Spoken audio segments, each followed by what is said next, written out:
In this video, I'm going to explain to you how you can negotiate your job offer strategically to benefit yourself. You don't want to just go into a job and accept any salary that they're offering you, because sometimes you're going to go into a job and effectively you're not going to have much leverage after you join to negotiate a higher salary, right? They're going to give you some pointless corporate small talk that, oh, maybe your salary can increase next year and a few years down the line when you get promoted. Your most valuable opportunity to negotiate a higher salary is when you're coming into a company. So these type of job offer negotiation strategies will really help you out. And let's talk about this point number one, having a successful setup. Now, what do we mean by that? You want to leverage what advantages you currently have to negotiate that salary. So it'd be mentioning your years of work experience, other job offers you might have on the table or potentially coming up, the research you've done about the company and what salaries it typically offers at different levels, and research you've done on the industry broadly, so they don't try to lowball you and you just accept anything that they're offering you. Now, the second thing is negotiating your starting salary for long-term gains, because what you want to do is make sure you understand how important it is to negotiate that salary up front, right? If you negotiate an extra $5,000 now in your salary, it can add up to huge amounts over time. Annual raises can build upon your starting salary, right? So if you make a small increase today in terms of what salary you negotiate when you start a job, it can really help you much in the future.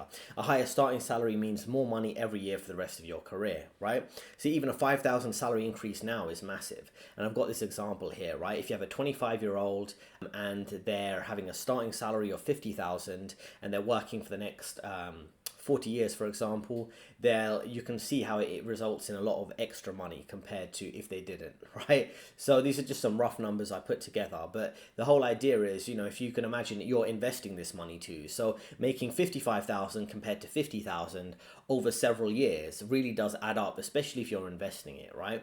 And obviously, once you start at a higher salary, you can negotiate a higher salary moving down the line as you move up in your career, rather than always being lowballed, always being at the lower end of the salary band in your company or in other companies too. You need to make sure you negotiate when you do move into a company quite effectively. So when it comes to confidence, right, lots of people think about different strategies. There have been quite extensive studies on this by Harvard and other major universities, and behavioral studies about what works when it comes to negotiation. An important thing when it comes to negotiation is confidence, right? Many people are scared to negotiate. Confidence is crucial, and you want to get the balance right between being collaborative and competing, right? So what I mean by that is you want to collaborate so you can work with the employer to find a solution that benefits both sides, right? Such as balancing salary benefits and growth opportunities. For example, you might, depending on the company and the role, you might say, okay, well, I'm willing to work from home on certain days. That will save company office space. I can develop skills that are in demand, perhaps for senior roles in the future. Other things you could do is talk about how you could be willing to be flexible with your work schedule in exchange for a higher salary, maybe working early on some days, late on other days.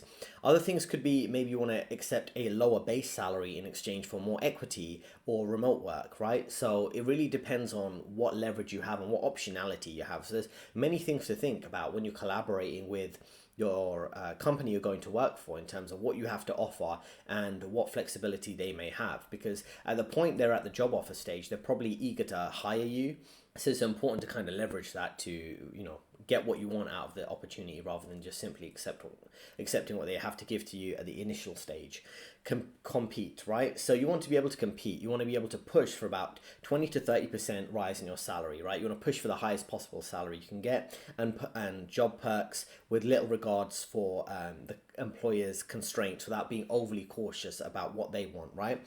So many people aim low, like I say, they are overly modest and humble, and they get trampled on, particularly in like competitive industries like finance and tech and things like that. So in certain cases, and I've been in this situation myself, where I've got a job offer from an investment bank, and I was negotiating a potential offer at a major American investment bank, and what I did was show the job offer from one job to negotiate a higher salary for that particular role. And this is what I mean, where you could use other job offers to leverage salary increases and things like that. And also, I just to add to that, when it comes to essentially understanding that the company, when they hire you, they typically have a budget, or which is a range of salaries they can offer for the role. Let's just say the range is $90,000 to $130,000 that they put aside in their budget to hire someone for that job. So typically they think, oh, well, we'd pay 130,000 if they're super experienced, but if they have less experience, we'll give them 90,000. And then sometimes they justify that in the business. Well, we're going to save a bit of money. Let's get someone who's more junior. We can pay them less.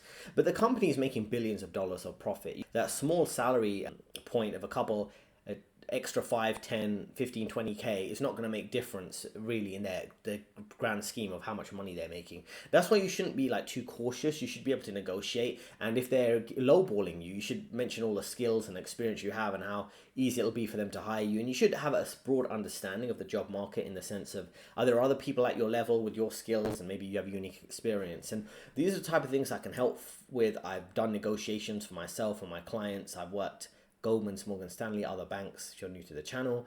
And these are the type of negotiation tactics you actually need, right? And through my career coaching, link in description, I'll help you, go through negotiations when it comes to negotiating job offers and dealing with these different type of scenarios. Because what you're really dealing with is from the outset, even before you start, right, before day one at the company, is a sense of passive aggressive office politics, and you need to kind of survive and thrive in that. So link in description if you want more kind of help with this. But it's really all about standing up for yourself and knowing your worth when it comes to negotiations and doing it in a polite way. Now, point number 4 is about like considering concessions in certain cases, right? It's all about balance, right? Balance is kind of key when it comes to this. So you need to think about whether you want to accommodate the situation, engage in a level of compromise, or avoid negotiations. And there are situations where you might want to do both. Strategy 1 is around being accommodating, right? Some cases you want to put the company's need first, where you might accept the employer's suggested salary for the role without negotiation because you want to secure the job, build goodwill, and negotiate for a higher salary later. Now that's a weaker strategy. I wouldn't necessarily recommend that, but I understand in some cases you might be more junior, the job market might be rough, you might have to negotiate a higher salary after you join the company, but of course try to do what you can before you do join. Now, there are compromises out there, right? So that's what I mean. If you aim high and then they lowball you, you can meet at the midpoint, right? If you say, I want $80,000 as my salary, they say we can only do 70,000, and then you agree to 75,000, right? Which is kind of a compromise such as a strategy where you're negotiating for the middle ground. A lot of people don't realize if you don't negotiate, you don't get anything. There's a phrase out there, if you don't, you only get what you negotiate, not what you deserve, right? People don't get what they deserve, they get what they can negotiate. And that's what you have with this particular strategy, right? If you just accept any deal you're getting in life, you're probably going to get a bad deal. That's why you have to stand up for yourself. Last point here is around avoiding things. Sometimes you might want to avoid negotiating a salary if you don't have leverage, if you don't have competing job offers, if you're just focusing on securing benefits for yourself, like other aspects. So if you can't negotiate the salary because you don't have experience, there might be other aspects like hybrid working from home a couple of days a week, extra vacation days. It depends, right? You should do your best regardless of your situation. Definitely push for some level of hybrid work or work from home. It's a massive lifestyle benefit, even though it doesn't cost the company anything extra. So there's really no reason why they shouldn't allow that, particularly for most roles. And then the other thing is around being careful of when you're negotiating, right? You don't want to negotiate when you don't have any leverage, right? Because sometimes you don't have any leverage, right? You don't want to be too pushy, demanding higher pay, and then you don't have another job offer there. There's very few jobs going in the job market, particularly right in recent months, right? So you have to be careful about how you're doing this and what you're pushing for. But that's what I mean. There are benefits that can head your way without it being a money issue, right? Working from home is not going to cost the company anything. In fact, it saves the company. But money, because you're working from home rather than being in the office taking up a desk, right? Which costs money in terms of commercial real estate space. So those are the type of things you can negotiate and still get what you want. And then when it comes to negotiating everything, this is what I mean. There's few factors that you can consider: money, time, and long-term and lifestyle benefits. So we're going to go through these in a bit of detail. So negotiating everything, what do I mean by that here? You can negotiate the money, of course, the signing bonus, the equity package. Do you want a larger cash bonus or equity options? Typically, you can do that at more senior roles. And then other things. There could be benefits that they're offering you around discounted gym memberships, or on electronics, public transport, and things like this. And there are many benefits here, of course, of saving money, where they have discounted travel and things like that. But particularly for electronics, right, you could get a 5 to 10% discount if you buy certain things through the company's discount program, loyalty schemes that they might have. And it's good if you want to set up a side business for yourself, buying a new laptop, a new camera, maybe if you're going to be a freelance photographer. There's also ways you can kind of exploit the system to kind of get a bit of extra benefit for yourself. If you're joining maybe a photography company and you're going in, you can't negotiate a higher salary, maybe you can negotiate like a one-time higher discount, maybe a 20% discount on SLR, expensive camera. You save a lot of money there. These are really all circumstantial, it depends on your particular circumstances. Other things to negotiate is around time, right?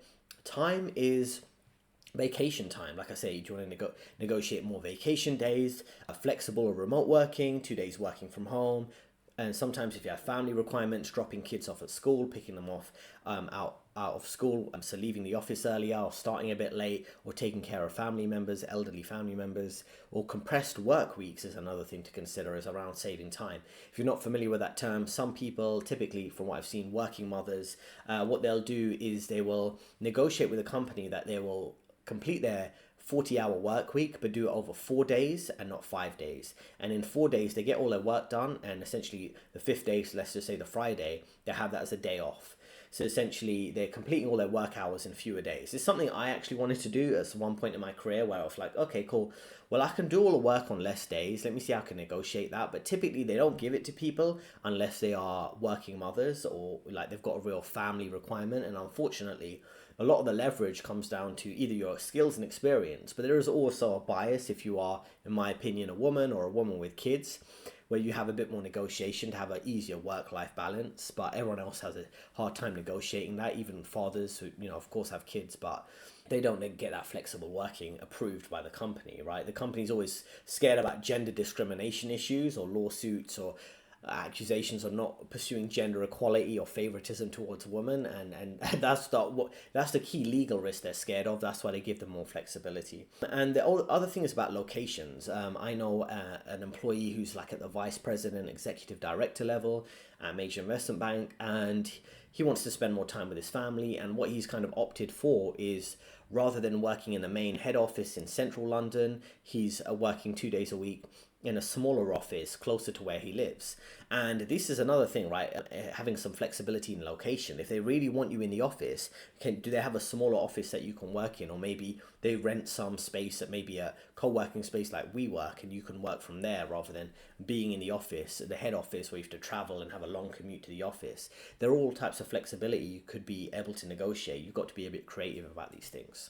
Next up, we have long-term and lifestyle benefits. So what are the long-term benefits? Growth opportunities, right? Can you get the company to fund your personal development, like skill development, maybe a professional qualifications you want to do, a communications course, things like that. See if they can fund that, right?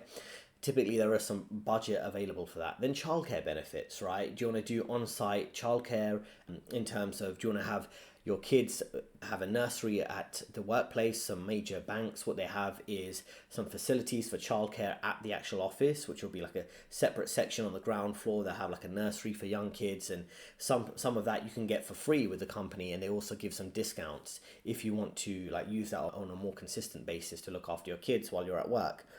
This is the all types of flexibility you should consider, right? Many people just think about the salary, but there's other monetary benefits outside of the salary, like a signing bonus, equity packages, time benefits, long-term and skill development, things like that. So some cases you want to consider concessions. You have to be confident and be willing to collaborate and compete for those higher salaries. And negotiating your starting salary has massive benefits, as I covered, right? You don't want $5,000 might not sound like a lot, depending on where you are in terms of your income, but it can really add up over the years. And I've seen people who are at similar levels. One of them is making 90,000 and one of them is making 120,000, and they have similar levels of experience. Just one person's a bit more social at work and a bit more heavy when it comes to negotiation and being confident and pushing themselves forward, right? And these are the things like you can have, like I say, two people at the same level. You should think about it right now. What do you think your co-workers at your same level are earning? I think a lot of them probably earning more than you, maybe just because of the way they present themselves in negotiations, how confident they are, how social they are in the workplace environment. Well, it just appears that their value is higher than yours. And like I say, if you've got people who are earning 90K and 120K in the same kind of field, in the same level, that's $30,000. That's a massive difference. And it really does come down to negotiation and perception in the office. And of course, you have to have a successful setup before you step into the negotiations. Like I say, your relevant experience, really being able to sell yourself, other job offers on the table, and it does depend on the specific circumstances at that point in your career, which can change rapidly. So I hope you found those 5 points very helpful. My career coaching helps with this in more detail, outsmarting office politics, surviving and thriving in these type of environments, dealing with promotions and layoffs, which are increasingly common in this environment, where you might need to engage in job offer negotiations after job interviews. So if you're interested, let me know. A link in description to speak with me directly. Let me know in the comments what are some of your strategies when it comes to negotiating job offers. And there are 2 recommended videos on your screen right now. I'll see you next time.